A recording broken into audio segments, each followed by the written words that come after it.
Hello, Stephen Sadleir, talking to you from my book, Money and Power, The Secret History, on Amazon, now on Kindle.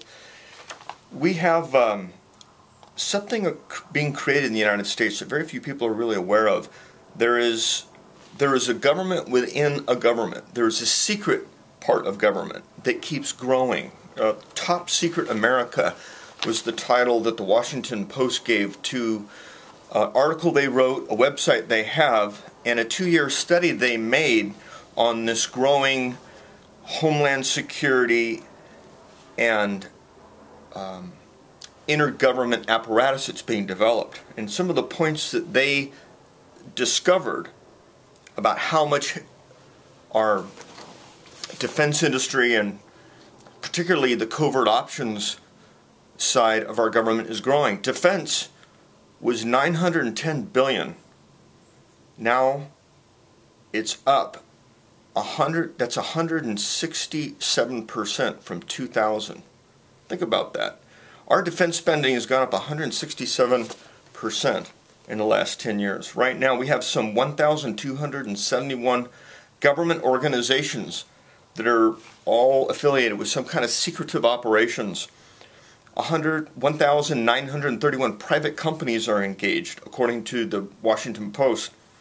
And they're all involved in counterterrorism, homeland security. There's over 10,000 locations around the United States that are dedicated to this study, and a lot of it is watching the American people. It's not looking for terrorists in other countries like the Middle East. It's looking at what Americans are doing, and that's what a lot of Americans don't realize. According to the Washington Post, an estimated 854,000 people, nearly 1.5 times as many people that actually live in Washington, D.C., have secret security clearances. Almost 1 million people in the United States have security clearances. That's an awful large system for security, don't you think? In Washington, there's 33 building complexes for top secret intelligence work.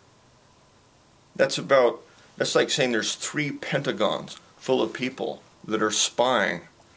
So the question is, who's overseeing all this?